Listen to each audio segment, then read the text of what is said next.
चर्चा भजन बहुत बढ़िया लेके आयल बड़ी लोगन के अच्छा लगी तो वीडियो के लाइक कर दे और चैनल के सब्सक्राइब कर दे।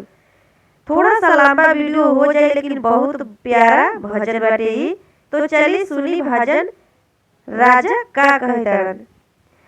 4 बजे भोरवा में राजा जगावे हो, राजा जगावे।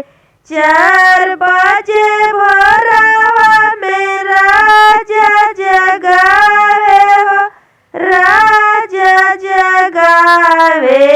उठा धानिया, उठा धानिया, कला गुरु के भजनिया। उठा धानिया, कला गुरु के भजनिया। अब सुनी रानी का कहतड़ी। काहे के करी राजा गुरु के भजनिया हो, गुरु के भजनिया। भरल बाड़े, भरल बाड़े हमरो अन्न धन सोनावा।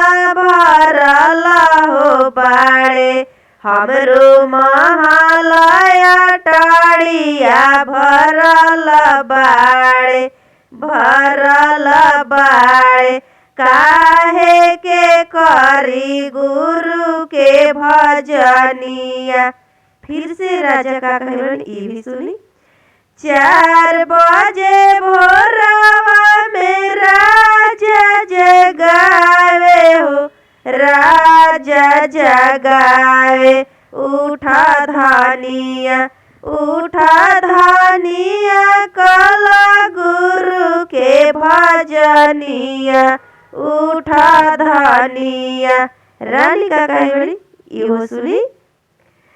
काहे के करी राजा गुरु के भजनिया हो, गुरु के भजनिया। भरल बाड़े, भरल बाड़े हमारो बेटावा पतोहिया। भरल बाड़े हमारो धियावा से दामादा। भरल बाड़े हमारो नतिया से पोतावा। भरल बाड़े काहे के करी राजा गुरु के भजनिया। भरल बाड़े। कुछो महीना बाद देखी राजा के का हो जाला। कुछ महीना पर राजा मरी गईले हो, राजा मरी गईले। उनकर फूला के विमानवा सजल आवेला हो, सजल आवेला।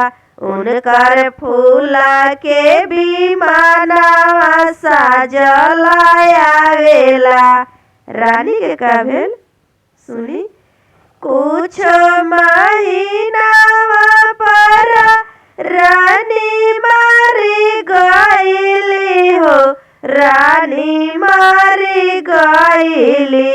सजल हो आवेला, सजल हो आवेला। उनकर रेंगानी के काटावा सजल हो आवेला, सजल हो आवेला। उनकर रेंगानी के काटावा सजल हो आवेला। जब जब रानी फेर करावटिया हो, जब जब रानी फेर करावटिया हो, फेर करावटिया।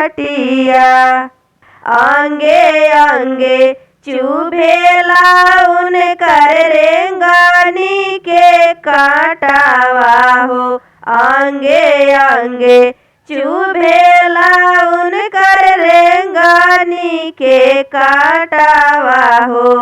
राजा जे हंसेले रानिया जे रोवेले, राजा जे हंसेला रानिया जे रोवे, नाही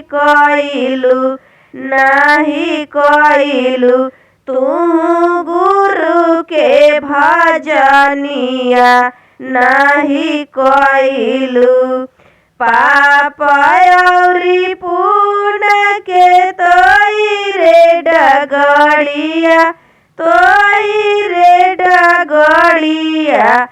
सुन रे रानिया